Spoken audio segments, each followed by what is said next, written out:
इंसान का जिस्म से अगर रूह निकल दिया जाए तो फिर वो इंसान ज़िंदा नहीं रह सकता। ये हम सबको पता है, आपको पता है, सबको पता है, सारी दुनिया को पता है कि इंसान के शरीर में रूह रहना ही मतलब वो ज़िंदा रहेगा। अगर रूह रहेगा तो फिर वो ज़िंदा रहेगा, अगर रूह नहीं रहेगा तो फिर वो ज़िंदा नहीं रहेगा। जी दोस्तों, उसी तरह भाइयों, उसी तरह हर नमाज में अगर सूरा फातिहा आप नहीं बोलेंगे तो फिर वो नमाज नहीं होगा। यानी कि नमाज का दिल सूरा फातिहा है। जी दोस्तों, नमाज का दिल क्या है? सूरा फातिहा है। नमाज का दिल है सूरा फातिहा। तो सूरा फातिहा का पढ़ना हम लोगों का ज़रूरी है। अगर हम लोग नहीं पढ़ेंगे तो फिर हम लोगों का नमाज नहीं होगा। ये मोहम्मद सल्लल्लाहु अलैहि वसल्लम ने फरमाया कि अगर हम लोग नमाज में सूरा फातिहा नहीं पढ़ेंगे तो फिर हम लोगों का नमाज नहीं होगा। तो दोस्तों, हम लोग तो फ़र्ज नमाज हो या फिर सुन्नत नमाज हो, हर नमाज में हम लोग सूरा फातिहा पढ़ते ही हैं। और ये सूरा फातिहा पढ़ते हैं दोस्तों जब हम लोग बोलते हैं अल्हम्दुलिल्लाहि रब्बिल आलमीन, तो फिर अल्लाह अर्श पर बैठा हुआ अल्लाह सुब्हानहु व तआला कहते हैं कि मेरे बंदे ने मेरा तारीफ़ किया। जी दोस्तों, मतलब हम लोगों का इस सूरा इसको दुआ भी बोलते हैं। तो इस दुआ से हम लोगों का अल्लाह के साथ बातचीत होती है। जी दोस्तों, जब हम लोग कहते हैं अल्हम्दुलिल्लाहि रब्बिल आलमीन, तो फिर अल्लाह सुब्हानहु व तआला कहते हैं कि मेरे बंदे ने मेरा तारीफ़ किया।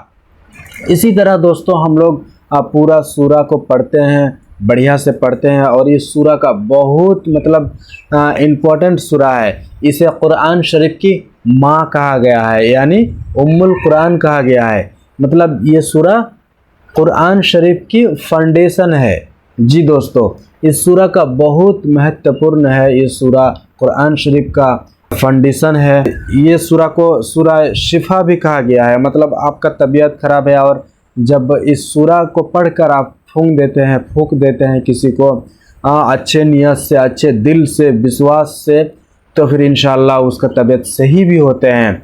और दोस्तों, जब ये बहुत तरह देखा गया है कि हम लोग जाते हैं मौलवी मौलाना सब के पास फूंक देने के लिए जाते हैं, लेकिन मैं ये कहूँगा कि मिजानुर रहमान अजहरी कह रहे हैं एक बयान में कि बेहतर ये होगा कि अपना माँ बाप जो है वो खुद अपने बच्चे को ये सूरा पढ़कर फूंक दे।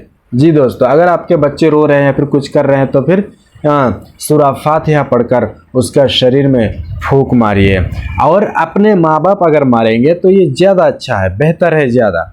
जी तो दोस्तों, ये सूरा कहीं ना कहीं बहुत इम्पोर्टेंट है और इसका तो नहीं बोलने से तो फिर नमाज ही नहीं होगा। जी, एक मरतबा हम लोग मदरसे में इशा का नमाज़ पढ़ रहे थे और एक तालिब इल्म मतलब नमाज़ पढ़ा रहे थे, इशा का नमाज़, हाँ इशा का ही नमाज़ था। तो फिर उसने सूरा बोलना था फातिहा पहले, तो उसने सूरा फातिहा नहीं बोला, डायरेक्ट मतलब दूसरा सूरा पकड़ लिया था। मैं छोटा था, उतना मतलब नहीं जानते थे कौन सूरा बोला नहीं बोला था बाद वाला।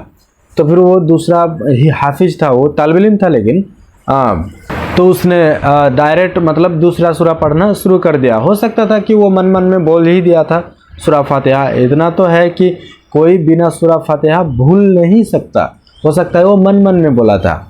तो फिर हम लोगों का जो हेड मौलाना था शौकत मौलाना, जी हेड मौलाना था, वो इंतकाल कर गए हैं, तो अल्लाह उनको जन्नत नसीब फरमाए। तो उन्होंने फिर सब लोगों को फिर जो मतलब मौलाना है और एक को बोला कि नमाज़ पढ़ाइए, फिर सूरा फातिहा पढ़कर पढ़ाइए। दोबारा नमाज़ पढ़ाने बोला कि सूरा फातिहा हम सबको सुनाई नहीं दिया। हो सकता है कि वो मन में बोला था, मुझे तो उतना याद नहीं, लेकिन इतना याद है कि मतलब सूरा फातिहा नहीं हम लोग सुन पाए थे। हम लोग जो जितने भी मतलब पीछे जो थे मुसल्ली थे, हम लोगों को किसी को सुनाई नहीं मिला था, वो मतलब बोला ही नहीं था। हो सकता है कि मन में बोला था, लेकिन फिर दोबारा उस दिन हम लोग नमाज़ पढ़े। तो इसका मतलब कि हम लोगों का बिना सूरा फातिहा पढ़े हम लोगों का नमाज नहीं होगा। दोस्तों, इस सूरा में बहुत अच्छी बात है। हम लोगों का डायरेक्ट अल्लाह से बात होते हैं। उसके बाद बीच में और एक जगह बोलते हैं कि सिरातल मुस्तकीम, मतलब अल्लाह हमें सीधा रास्ता दिखा। तो दोस्तों, इस सूरा का बहुत इम्पोर्टेंट है और इस सूरा नमाज का दिल है। लेकिन दोस्तों इस सूरा का इतना अच्छा सूरा है, ये दुआ भी है, कुरान शरीफ की फाउंडेशन है, कुरान शरीफ की इसे माँ कहा गया है। तो फिर इस सूरा को हम लोग कहीं ना कहीं बचपन में याद कर लिए हैं, कर चुके हैं, बचपन में ही याद कर लिए हैं। लेकिन दोस्तों दुख का बात यहाँ पर आता है, आज हम लोग इस जगह पर फंस जाते हैं कि जैसे बचपन में हड़बड़ी करके जल्दी जल्दी में बोल के सीख लिए हैं, उसी तरह आज भी बोल रहे हैं। जी दोस्तों, मेरा वीडियो का मकसद ये है कि आज भी हम लोग उसी तरह बोल रहे हैं, जल्दी जल्दी फटाफट जबर छोड़ दिए, जेर छोड़ दिए, अल्फाज छोड़ देते हैं। यही हुआ मेन मकसद मेरा वीडियो का, कि हम लोग सही से नहीं पढ़ रहे हैं। जी दोस्तों जी दोस्तों, हम लोग उसी तरह जैसे बचपन में सीखे थे, उसी तरह हम लोग आज भी हड़बड़ हड़बड़ करके जल्दी जल्दी में एकदम जबर छोड़ के, जेर छोड़ के, कुछ सारा मतलब इतना मतलब एक्सप्रेस चल रहे हैं कि मतलब सारा चीज़ छोड़ देते हैं। अब मैं कहना ये चाहता हूँ कि दोस्तों इतनी अच्छी अच्छी बातें हैं, सिरातुल मुस्तकीम, सीधा रास्ता दिखाने का बात होता है। अगर हम लोग उसका लफ्ज़ अलग कर देंगे, जेर छोड़ देंगे, जबर छोड़ देंगे, तो फिर उसका तर्जुमा गलत हो जाएगा। हाँ, सीधा रास्ता दिखाने के जगह क्या हो जाएगा कि उल्टा रास्ता दिखाने का मतलब हो जाएगा, मतलब तर्जुमा गलत हो जाएगा अगर अक्षर शब्द उच्चारण गलत कर देंगे तो दोस्तों हम लोगों को आज इस वीडियो में आप अगर सही से नहीं पढ़ रहे हैं तो इसे और सही करने का कोशिश कीजिए। क्योंकि दोस्तों जब आपका उम्र हो जाएगा कम से कम 45 से ऊपर, तो फिर आप सीख नहीं पाइएगा। और अभी से, आज से आप अगर सीख लीजिएगा ना, तो फिर आपका जो अभी सीख लीजिएगा वही आपका मतलब बुढ़ापे में इशारा में भी आप सही ठो बोलिएगा। इसीलिए दोस्तों वीडियो में बने रहिए और सूरा फातिहा को अच्छा से सीख लीजिए। आइए हम लोग सूरा फातिहा को अच्छा से सीखते हैं। दोस्तों हम लोग नियत बांधने के बाद, उसके बाद हम लोग दुआए सना पढ़ते हैं, अल्लाहुम्मा बाइद बैनी, ये वाला पढ़ते हैं। उसके बाद दोस्तों हम लोग अऊज़ु बिल्लाहि मिनश शैतानिर रजीम बिस्मिल्लाहिर रहमानिर रहीम, ये चीज़ को भी मन मन में ही बोलते हैं, इसको जोर से नहीं बोलते। उसके बाद मगरिब का हो गया, इशा का हो गया, और फजर में ज़ोर से बोलते हैं, और बाकी टाइम मन मन में बोलते हैं। तो दोस्तों जब उस टाइम हम लोगों को कैसे बोलना चाहिए, देखिए हम लोगों का ज़्यादातर क्या होता है कि हम लोग क्या बोलते हैं, अलहम्दो अलहम्दो, ये हम लोग का दाल भात हो गया है। हम लोग यही बोलते हैं अलहम्दो, अल्हम्दुलिल्लाहि रब्बिल आलमीन, ऐसा बोलते हैं। तो ऐसा नहीं होगा दोस्तों, अल्हम्दुलिल्लाहि रब्बिल आलमीन, तो इस तरह से बोलना होगा दोस्तों। आप टान नहीं सकते, आप ऐसा नहीं कर सकते। मतलब जब नमाज में खड़े होते हैं तो फिर इतना टान टून के तो नहीं बोलना पड़ता है, लेकिन आपको सिखाने के लिए मैं इस तरह से बोल रहा हूँ। और आप जब नमाज में खड़े होंगे तो फिर इस तरह से बोलिएगा, अल्हम्दुलिल्लाहि रब्बिल आलमीन अर्रहमानिर रहीम। और हर आयत में दम छोड़िएगा, हर आयत में दम छोड़ना भी एक सुन्नत है। हर आयत में दम छोड़ने से आपका मतलब सुन्नत एक पालन हो जाएगा, और दोस्तों आप बढ़िया से पढ़ पाइएगा। और जब हड़बड़ी में आप पढ़ते हैं ना, वो वाला अच्छा नहीं होता है, उसका उच्चारण गलत हो जाएगा। तो फिर उच्चारण अगर गलत हो जाएगा तो फिर तर्जमा गलत हो जाएगा, और तर्जमा गलत हो जाएगा तो फिर आप अल्लाह से जो चीज़ मांग रहे हैं उस दुआ में, उसका मांगना क्या हो जाएगा, उल्टा हो जाएगा। तो दोस्तों मैं इस सूरा को स्टेप बाय स्टेप पढ़ता हूँ, और आप इस सूरा को बढ़िया से आज ही सुधार लीजिए, क्योंकि इस सूरा में बहुत बड़ी बड़ी बातें कही गई है। ये कुरान शरीफ की माँ कहा गया है इस सूरा को, कुरान शरीफ के फाउंडेशन कहा गया है, और नमाज की रूह कहा गया है, नमाज का दिल है ये सूरा।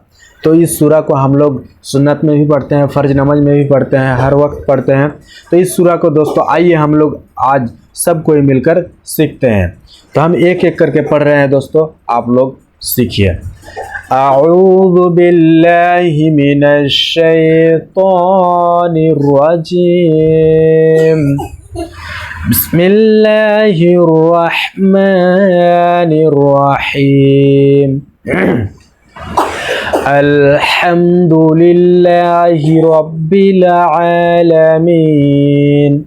अल्हम्दु बोलिएगा। यहाँ पर हम लोग अलिफ लम जबर अल, ये अल नहीं बोलते, आला बोलते हैं। ज़्यादातर लोग अलहम्दु बोलते हैं। बड़ा हा है वहाँ पर तो बड़ा हा भी नहीं बोलते हैं। अल्हम्दुलिल्लाह रब्बिल बोलते हैं। रब्बिल नहीं होगा, रब्बिल। तो अल्हम्दुलिल्लाहि रब्बिल आलमीन अर्रहमानिर रहीम मालिकी यौमिद्दीन इय्याका नअबुदु यहाँ पर आइन है, कनअबुदु व इय्याका नस्तईन इय्याका नअबुदु व इय्याका नस्तईन इहदिनस सिरातल मुस्तकीम सिरातल्लज़ीना अन्अमत अलैहिम गैरिल मग़ज़ूबि अलैहिम वलद्दाल्लीन आमीन। तो दोस्तों इस तरह से पढ़ना है आपको। आप ज़्यादा मतलब टान नहीं सकेगा, लेकिन दोस्तों सही उच्चारण कीजिए। दोस्तों आज इस सूरा को आज ही समय है, सीख लीजिए, क्योंकि दोस्तों अगर हम लोग सही उच्चारण नहीं करेंगे तो फिर इसका गलत तर्जमा हो जाएगा, और गलत तर्जमा होगा तो फिर मतलब हम लोग गलत चीज़ मांग लेंगे। तो दोस्तों कहीं ना कहीं दोस्तों हम लोगों को मुसलमान होने का नाते इस सूरा को सही से पढ़ना है और सही तर्जमा करना है। खास करके सही तर्जमा कीजिए। जहाँ जेर है वहाँ जेर का इस्तेमाल कीजिए, जहाँ जबर है वहाँ जबर का इस्तेमाल कीजिए। बाकी दोस्तों इस सूरा को बढ़िया से पढ़ना है, अच्छा से पढ़ना है। ये सूरा बहुत कीमती सूरा है दोस्तों। तो दोस्तों हम लोग जो हड़बड़ी में पढ़ते जा रहे हैं तो दोस्तों इसका मीनिंग, इसका तर्जमा अलग हो जाएगा। तो इसको जहाँ बड़ा हा है वहाँ बड़ा हा बोलिएगा, जहाँ छोटा काफ है वहाँ छोटा काफ बोलिएगा, जहाँ बड़ा क़ाफ रहेगा वहाँ बड़ा क़ाफ बोलिएगा और बढ़िया से बोलिएगा। और दोस्तों हर नमाज में ये नमाज की दिल है ये सूरा, तो इस सूरा को बढ़िया से आपको याद करना है। और अगर दोस्तों वीडियो अच्छा लगा हो तो चैनल को सब्सक्राइब कर लीजिए और लाइक कमेंट भी कर दीजिएगा। बाकी दोस्तों आज के लिए इतना ही। सूरा फातिहा का मैंने आपको पढ़ के सुनाया, इसको बढ़िया से याद कर लीजिएगा। अस्सलामु अलैकुम व रहमतुल्लाह।